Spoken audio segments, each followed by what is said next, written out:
Again, you are watching today on eNCA, DSTV Channel 43 with me, Dan Moyane. Now, the Basic Education Minister Angie Motshekga is set to announce the national pass rate for the Matric class of 2022 this evening. That address is expected to start around 6 o'clock. It's also expected that a technical briefing will be taking place leading to that in order to unpack the subjects, the marking and other important issues. My colleague, fellow anchor and reporter here at eNCA, Heidi Giokos, is on that story as we build up to that announcement of the results of the class of 2022 by the Minister. Heidi, good afternoon and thanks for joining us this hour. Well, I guess the preparations are underway, but we're all still waiting to really understand how did the class of 22 fare in their matric exams. Yes, certainly. I think there's much anticipation heading up to the Minister of Basic Education, Angie Motshekga's announcement and technical briefing that's set to start at 4 p.m. and then an official announcement at 6 p.m.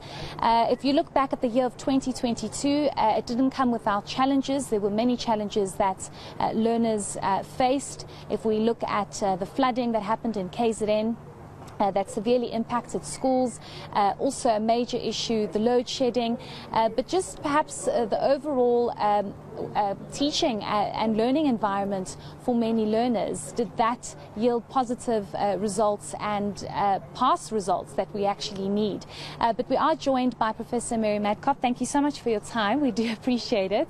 I want to start off with your expectations for the results of 2022. It didn't come without challenges, and you know, looking back at what COVID did to the education space, we can't ignore what that did, but also the challenges that were brought about in 2022.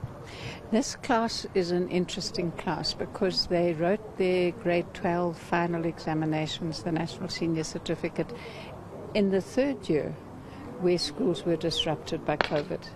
Now what that means is that preparation period of grade 10, 11 and 12 was disrupted for all of them. But what's important is that if you look at the results from last year and the year before, where those learners were seriously disrupted, we didn't see a massive decline. We saw a decline, but not as bad as we would expect. I don't expect anything different this year. But we need to remember that for years, education is going to be affected because from foundation phase, learners were not able to get the basic skills of literacy and numeracy. Certainly, I think sometimes we forget about the impact that COVID had on education. I want us to move over to this, I don't want to call it uproar, but this concern that the pass rate is 30% and it's easy for learners to pass and there are no challenges, or it's not really a difficult environment to pass. You being in that space and understanding, I don't want to give my age away, not that I'm old, but I don't want to, you know, think about back then when I was in high school, it wasn't easy to pass. It wasn't a walk in the park. Absolutely. I would love to challenge some of the adults who lead this campaign to themselves go and write some of these exams. I hadn't thought of that. Let's do it. Now, the education system has to provide for a wide range of learners. And therefore you need to have a system which allows some differentiation in results. The NSC, the Matric as many people still call it, is the only exam that a learner can write, which is an externally accredited piece of paper they take into the workplace. That exam therefore has to provide for the range.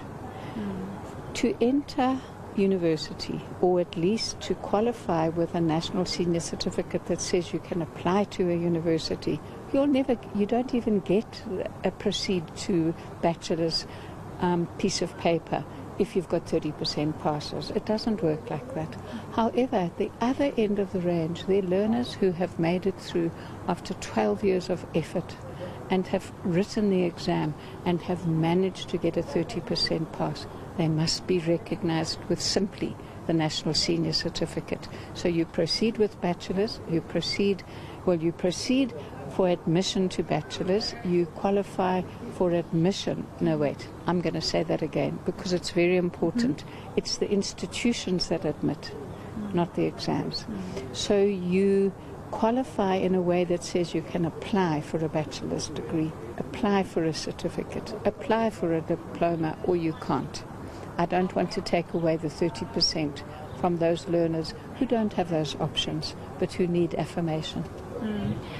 There's so much to talk about, but I want to, we don't know what the technical briefing is going to highlight. We can only speculate at this time and try and understand with the challenges that 2022 brought about, what it's going to look like with the results that come out. But I want to speak about the dropout rates, and it's a very concerning and alarming rate that we are seeing dropouts, whether it's because, we don't know the real reasons, but also teenage pregnancy is a big one, and you don't normally see those that fall pregnant going back to school. But is this a concern? Should more be done about this dropout rate? It's one of the key things that needs to be put next to the NSC result. We look at the 70%, 80%, whatever the national average is. What that doesn't capture is the approximately 50% of learners who never even achieve a matric, never achieve the NSC.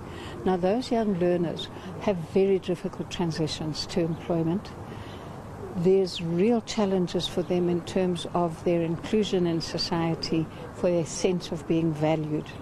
So one of the things we really need to work harder at is making sure that more learners do well, more learners persist, and few learners drop out with very little chance of returning.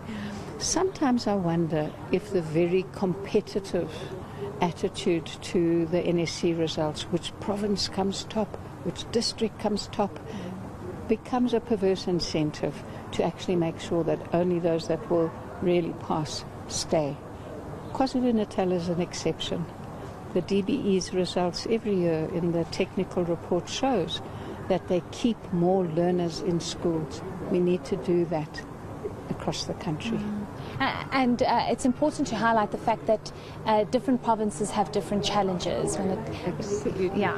Thank you for raising that, because one of the reasons I really don't ever like talking about we got 86% this year we got 83%, we didn't get anything. That's an average. We see every year which the top provinces are. We see every year which the bottom provinces are. They compete. But if you look at those patterns, it is the least well-resourced, least wealthy provinces that perform badly. We must stop being almost praising top provinces who are well-resourced. We must encourage them and say, keep on doing better.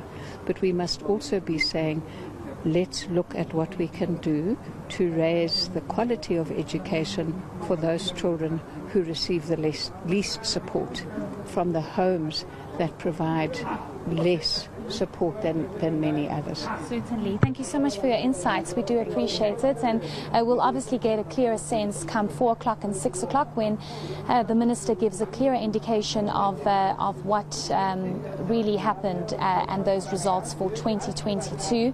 But I think it's important, Bradan, for us to highlight the fact that this competitive different provinces it might be considered as unhealthy competition, because different resources, different infrastructure challenges, different upbringings, different environments that learners are in that could impact them dropping out or not dropping out. But we'll obviously get a clearer sense at a later stage.